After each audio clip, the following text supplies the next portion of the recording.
Bonjour à tous, veuillez vous inscrire pour recevoir nos nouvelles quotidiennes.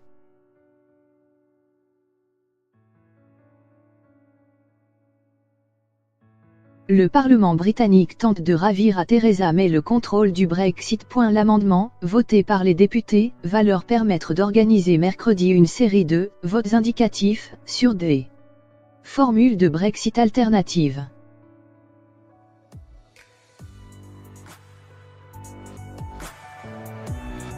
Les chances d'aboutir à un Brexit plus modéré que celui voulu par Theresa May, ou à une éviction de la Première ministre suivie d'élections législatives, se sont accrues lundi 25 mars.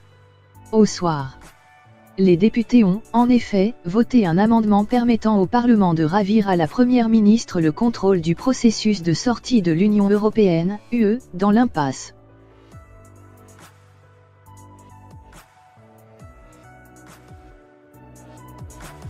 Par 329 voix contre 302, la Chambre des communes s'est, de fait, emparée du pouvoir de déterminer son propre ordre du jour, normalement contrôlé par l'exécutif.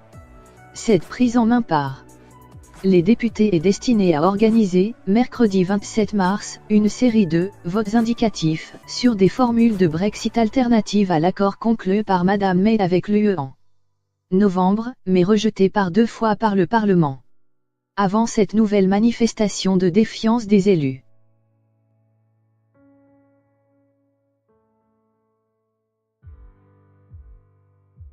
La Première ministre avait mis en garde, un tel vote constituerait un précédent malvenu et dangereux, qui inverserait l'équilibre des institutions démocratiques, en dépit des consignes du gouvernement. 30 des 314 députés conservateurs ont voté l'amendement déposé par l'ancien ministre conservateur Oliver Le Twin. Parmi eux, 3 secrétaires d'État du gouvernement May, qui conservent leur siège de député dans le système britannique, ont démissionné pour défier ainsi la Première ministre.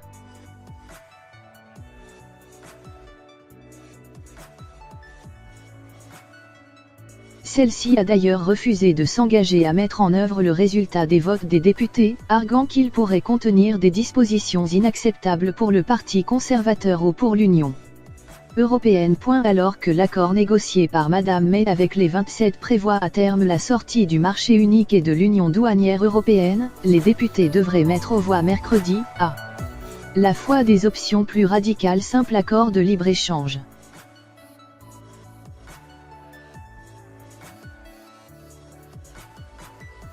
sortie sans accord, mais aussi des issues destinées à préserver des liens plus étroits avec l'UE, organisation d'un deuxième référendum, annulation pure et simple du Brexit, maintien dans l'Union douanière. Seule cette dernière option paraît avoir une chance de recueillir une majorité de votes, en réunissant des élus venus tant des rangs conservateurs que travaillistes.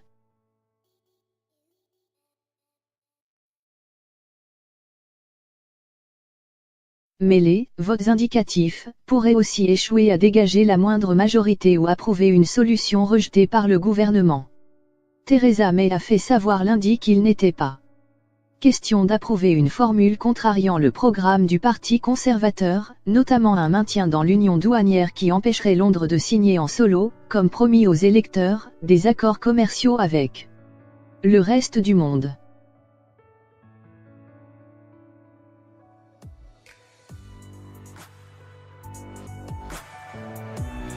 Devant les députés, la Première ministre avait auparavant annoncé qu'elle renonçait pour l'instant à organiser un nouveau vote parlementaire, le 3e sur l'accord Brexit, faute d'un soutien suffisant. Le NIT, persistant des 10 élus du Parti démocratique unioniste, DUP, dont elle a besoin des voix, et les velléités de députés de son propre parti pour la mettre à l'écart, laissent entrevoir de minces chances de succès.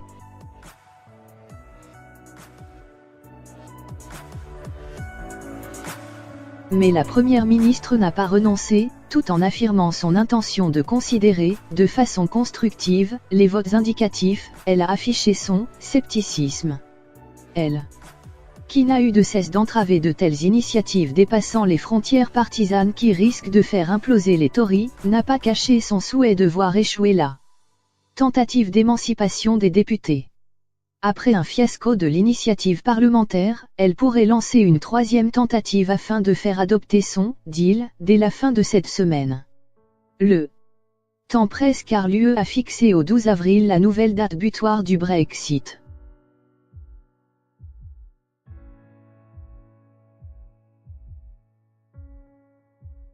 Si les députés persistaient dans leur refus, la première ministre n'aurait guère d'autre choix que de solliciter de l'UE un nouveau délai probablement de longue durée, pour remettre entièrement le Brexit sur le métier. Les élections européennes de la fin mai devraient alors être organisées au Royaume-Uni, perspective difficile à faire avaler aux électeurs. Un report du Brexit au calendrier grec, qu'elle a rejeté jusqu'à présent, déclencherait probablement un vote de défiance la visant et peut-être des élections législatives.